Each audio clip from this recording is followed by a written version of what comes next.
السلام علیکم ورحمۃ اللہ وبرکاتہ۔ آج آپ کے سامنے شب برات کے روزے کے متعلق کچھ باتیں کی جائیں گی کہ شب برات تو گزر چکی، یعنی منگل کا روز جا چکا، لیکن بدھ کا روز ہے اور اس دن اکثر ہماری بہنیں بھی، اکثر ہمارے بھائی بھی روزہ رکھتے ہیں، پابندی کے ساتھ روزہ رکھتے ہیں۔ تو اس روزے کی حقیقت اور کیا صرف شب برات کا ایک روزہ ہے اور روزے نہیں ہے؟ تو میں آپ کو بتا دوں کہ شب برات کا صرف ایک ہی روزہ نہیں بلکہ پورا شعبان فضیلت سے بھرا ہوا ہے۔ شعبان شہری و رمضان شہر اللہ، حضور اکرم صلی اللہ علیہ وسلم نے فرمایا کہ شعبان میرا مہینہ ہے اور رمضان المبارک یہ اللہ کا مہینہ ہے۔ اب ہمارے اکثر بھائیوں میں، اکثر بہنوں میں یہ بات پھیلی ہوئی ہے کہ شب برات کا روزہ صرف یہی فضیلت والا ہے، بلکہ یہ نہیں، سارے ہی پورے مہینے کا ہر دن فضیلت والا ہے۔ تو صرف ایک اس روزے کی خاص فضیلت نہیں ہے کہ صرف اس روزے کی خاص فضیلت سمجھے، اور اگر کوئی روزہ رکھتا ہے تو وہ روزہ نہ رکھنے والوں کو ایک برا سمجھتا ہے، برا محسوس کرتا ہے، اور جو لوگ روزہ نہیں رکھتے ان کے متعلق ذہن میں بہت ساری باتیں آتی ہیں کہ دیکھو آج اس نے روزہ ہی نہیں رکھا۔ دیکھا گیا ہے کہ کثرت کے ساتھ اس روزے کو رکھا جاتا ہے۔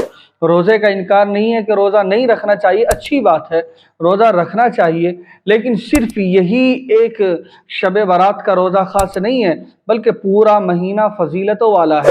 حضور اکرم صلی اللہ علیہ وسلم شعبان کے پورے مہینے کے 27 تاریخ تک پابندی سے روزہ رکھتے تھے، اور 27 تاریخ تک آپ کثرت کے ساتھ روزہ رکھتے تھے۔ صحابہ کرام یہ محسوس کرتے تھے کہ شاید آپ اب پورے مہینے روزہ چھوڑیں گے نہیں، تو یہ پورا مہینہ فضیلت والا ہے۔ اور جو عوام میں بات پھیلی ہوئی ہے کہ عوام میں یہ بات ہوتی ہے، یہ عقیدہ ایک گمان بنا رکھا ہے کہ جو روزہ نہیں رکھتا اس کو بری نظر سے دیکھتے ہیں کہ دیکھو آج اس نے روزہ ہی نہیں رکھا، بتاؤ شب برات کا روزہ اس نے رکھا ہی نہیں، تو یعنی اس کو ایک برا محسوس کرتے ہیں، اس کو بری نظروں سے دیکھتے ہیں، برے خیالات اس کے متعلق آتے ہیں، لعن طعن اس کے اوپر کرتے ہیں۔ تو یہ بالکل نہیں ہونا چاہیے، اور آپ نے رکھا اچھی بات ہے، نہیں کسی نے رکھا تو اس کے اوپر کوئی ضروری نہیں ہے، نہ اس کے اوپر کوئی واجب ہے، نہ اسی طریقے سے کوئی فرض ہے، نہ سنت مؤکدہ ہے، یعنی آپ تینوں میں اگر کوئی سی بھی جائے گے تو کچھ نہیں ہے، نہ فرض ہے، نہ سنت مؤکدہ ہے، نہ واجب ہے۔ آپ مستحب کے درجے میں تو ضعیف روایت کے اعتبار سے کہہ سکتے ہیں، لیکن صرف یہ خاص روزہ نہیں ہے، شب برات کا صرف ایک روزہ نہیں ہے بلکہ پورے مہینے کی اسی طرح فضیلت ہے۔ پورے مہینے کے روزے اگر رکھے تو سب کی ایک ہی فضیلت ہے، صرف اس کی ایک خاص فضیلت نہیں ہے۔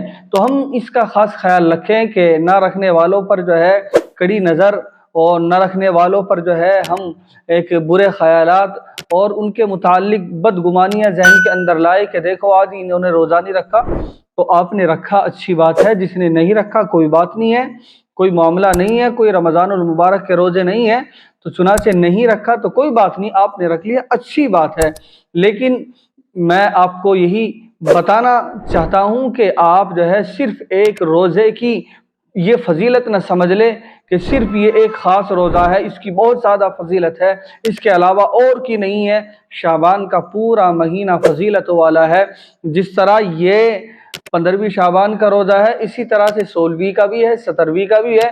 پورے شعبان کی پہلی تاریخ سے لے لیجئے، پورے مہینے کی یہی ایک برابر فضیلت ہے، صرف ایک روزے کی خاص فضیلت نہیں ہے، سب کی ایک ہی فضیلت ہے۔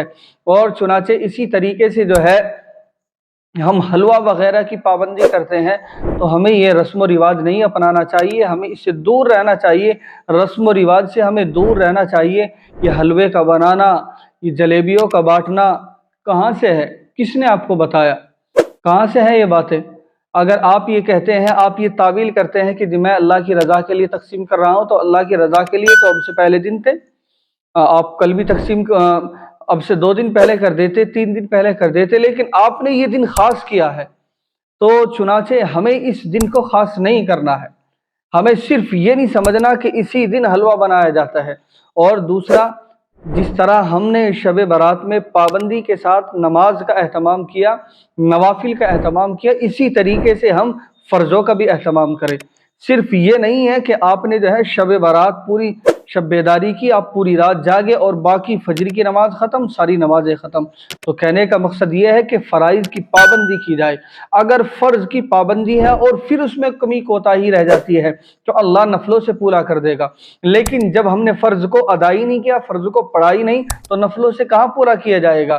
تو چنانچہ ہم فرضوں کی پابندی کریں اور مکمل اعتبار سے اپنے آپ کو رسم و رواج سے اور بیہودہ باتوں سے، بیہودہ کاموں سے اپنے آپ کو بچائے۔ مجھے امید ہے کہ میری یہ باتیں آپ کی سمجھ میں آ گئی ہوگی۔ آپ ہماری اس کلپ کو ضرور شیئر کیجیے۔